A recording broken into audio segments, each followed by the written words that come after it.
The film opens with someone planning a vacation, a woman who loves dogs. This woman is Tina, a girl who has to care for her mother every day. Her mother is mentally ill with unpredictable emotions, making it difficult to handle. Her mother believes they still have a dog, even though their beloved pet has already passed away.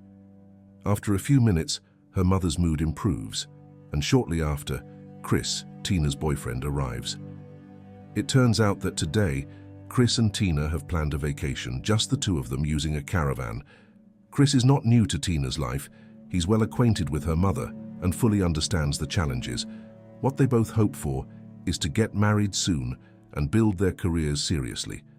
Tina has a special ability. She can understand dog psychology, a skill that has earned her appreciation from others. On the other hand, Chris aspires to be a writer and sees this vacation as an opportunity to seek inspiration. Tina decides to leave her mother at home for a few days, not allowing her to leave the house. Although she doesn't take the house keys with her, Tina believes her mother will understand. This is the first vacation Chris and Tina have taken together after 10 years of dating, making it their first real chance at happiness together. The trip is planned to be quite long, so they make sure to fill the gas tank completely. Afterward, Chris deliberately buys some food and drinks that were on their list. Their first destination is a tram exhibition, which also features a tram museum. For the English, trams are a familiar mode of transportation. After visiting the exhibition, Chris and Tina take a tram ride through a large forest. Initially, the vacation feels peaceful and safe, but that changes when a man is seen littering.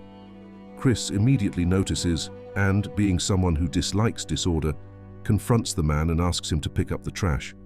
However, instead of responding positively, the man just looks at him and gives him the middle finger. Chris is angered by this rude response and keeps talking about it to Tina, unable to let it go. Even before they've fully dealt with that incident, another visitor also starts littering. Chris is baffled by this behavior and feels like there's no point in being orderly anymore.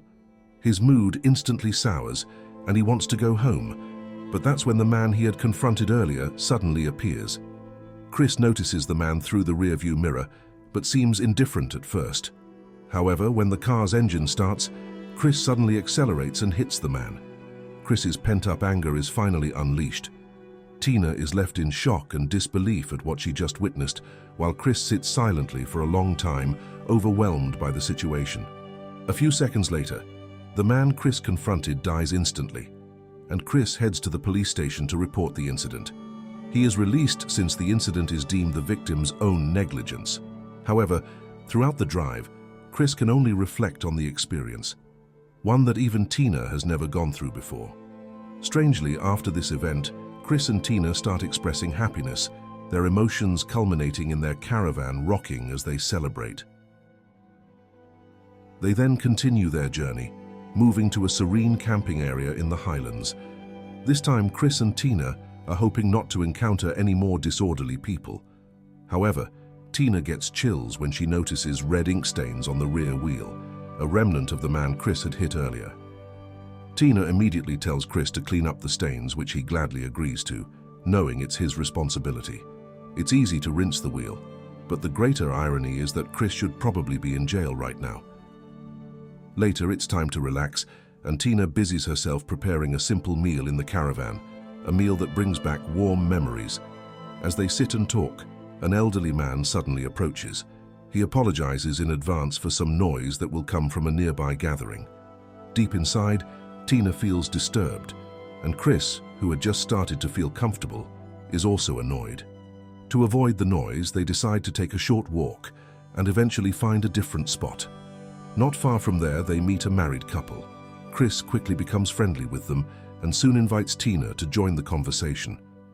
The couple invites them into their caravan, where, to Tina's surprise, they have a dog that looks exactly like her old one. Tina's previous dog had died tragically after running and jumping, only to be impaled on a knitting needle that Tina had left behind. Seeing Tina visibly upset, Chris feels the need to act. He deliberately nudges a plate belonging to the couple, hoping to distract them so he can get Tina to leave before she starts begging for the dog. And sure enough, on their way back, Tina begins complaining endlessly, even talking in her sleep about wanting the dog. This drives Chris crazy, so he waits until the next day. At sunrise, Chris stalks the man from the married couple who is out walking the dog. Without the man noticing, Chris picks up a large rock, intending to take the dog by force. He slowly sneaks up on the man, and at the highest point of the trail, a tragic incident unfolds. The man is caught off guard, unable to defend himself, and dies in front of his own dog, which witnesses the entire event. It's a heartbreaking scene, but this is the decision Chris makes, prioritizing his girlfriend's desires over the life of an innocent person. Afterward, Chris walked home as if nothing had happened. Soon, several police officers gathered in the area, but they became suspicious of a group of people gathered nearby. Each of them was questioned for information. While Chris and Tina were observing from a distance, the wife of the man Chris had killed kept screaming. Without realizing it, she had also lost her dog, which Chris had taken. The dog now officially belonged to Tina. She quickly removed the collar the dog was wearing, and they escaped from the area as if they had done nothing wrong, covering up the stolen dog as they left. When they stopped for Chris to use the bathroom, Tina busied herself by putting a new collar on the dog, marking it as hers. From that moment on, the third place they visited felt different. Tina was much more enthusiastic, excited by the presence of her new pet. She was extremely grateful for Chris's gift. In return, the caravan rocked once again for quite a while, as Chris indulged in the moment. He even recorded the event with a camera stolen from the man on the hill. This excitement made Tina forget about her mother's phone calls, unaware that her mother was having a mental episode. Afterward, Chris went outside to calm himself, reflecting alone while Tina watched from a distance. Out of curiosity, Tina decided to look through the camera Chris had been using, and she was shocked by what she found. Realizing that Chris was responsible for the man's death on the hill, Tina was devastated. She immediately lashed out at Chris, berating him for what he had done. Exhausted by Tina's outburst, Chris left, needing to process the weight of his sins from the very start of their vacation. Tina spent the rest of the time alone, even giving the food she prepared to a random figure. Oddly enough, it was actually a trash can. Later that night, Chris returned, heavily drunk, driven back by a kind stranger. Despite her anger, Tina couldn't resist hugging him. The next day, they continued their trip together. Not long after, they encountered another tourist who complained about Tina's dog, claiming it might poop anywhere. Ironically, the dog immediately pooped on the spot. As usual, Tina played the victim, telling Chris that the man had harassed her, spoken rudely, and even behaved inappropriately.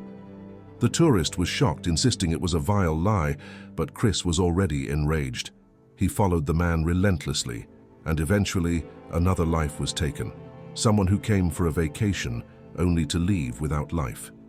Chris killed the man right in front of Tina, who once again played the victim, watching alongside her dog without any sign of remorse. This couple's lack of guilt was extraordinary. Oddly enough, Chris celebrated his violent act with excessive enthusiasm, believing he was protecting Tina, though in the most twisted way. Despite his previous guilt over the first murder, now there was another death added to the count. To make matters worse, they also took the man's food supplies, leaving his body behind a rock while they feasted on what he had brought. From that moment on, the affection between Chris and Tina only grew stronger. They were now fully enjoying their vacation, visiting many places, playing, and walking around with the stolen dog. Eventually, Chris intentionally took Tina to another campsite, once again in a serene, beautiful area, hoping it would be quiet and offer them stunning views for their romantic time together. As the days passed, Chris became fixated on something, a man with a cocoon-shaped tent. The tent intrigued Chris, and before long he asked to sleep in it. A close friendship quickly formed between Chris and the man, and over time, they started engaging in various activities they deemed positive. However, Chris's newfound friendship left Tina feeling lonely. At one point, Tina went out to a nearby shop where she became fascinated by a giant pencil. She bought it, intending to use it to write a letter to Chris about how lonely she had been feeling. Tina spent an entire day in that store, pouring her thoughts out with the oversized pencil. The next day they moved the caravan again, but this time Chris was too exhausted from the previous day's activities to drive, so Tina took over. Venting her pent-up emotions, Tina drove recklessly, targeting a man on the road, leading to yet another death. Chris, who had previously treated these incidents lightly, began to panic. Now it was Tina who had caused the fatal accident. They could only hope that the body they discarded in the woods wouldn't be discovered, as both Tina and Chris's fingerprints were all over the crime. Truly a bizarre couple. They fled to a mountainous area where Chris had promised to meet his new friend. As they relaxed and waited, it wasn't long before the man with the unique tent arrived. The group gathered in the caravan, engaging in small talk. After a while, Chris went outside to prepare some food, leaving Tina alone with his new friend. This was when Tina started seducing the man, making inappropriate advances. Soon after, Tina played the victim once again, accusing the man of trying to make a move on her. She claimed she was scared and didn't consent to his actions. The man was shocked and tried to explain, but Tina wouldn't let him speak. Shaken, the man excused himself and went to calm down in his tent. Chris, angry at Tina for her false accusation, confronted her. In response, Tina stormed out, leaving Chris to realize that their relationship had become highly toxic. In a sudden act of cruelty, Tina pushed the man's unique tent off the edge of a cliff, letting it fall. The man died instantly, yet again an innocent life taken. Meanwhile, Tina nonchalantly returned to the caravan as if nothing had happened. This marked a turning point in their relationship. Strangely, Chris didn't get angry at Tina, nor did Tina show any remorse. They decided to end everything by burning their caravan, symbolically concluding their chaotic journey. The next morning, they hurried to a bridge to take in the views, bringing along their stolen dog. The dog ran excitedly, oblivious to the gravity of the situation.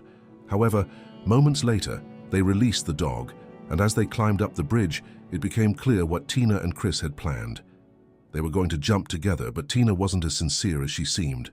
In a final act of betrayal, Tina watched as Chris leaped to his death, leaving her alone at the top, staring down at her fallen lover. And that's it for the story series of this film. Thank you for watching. Don't forget to support this channel by subscribe, like and share. See you in the next video. Goodbye.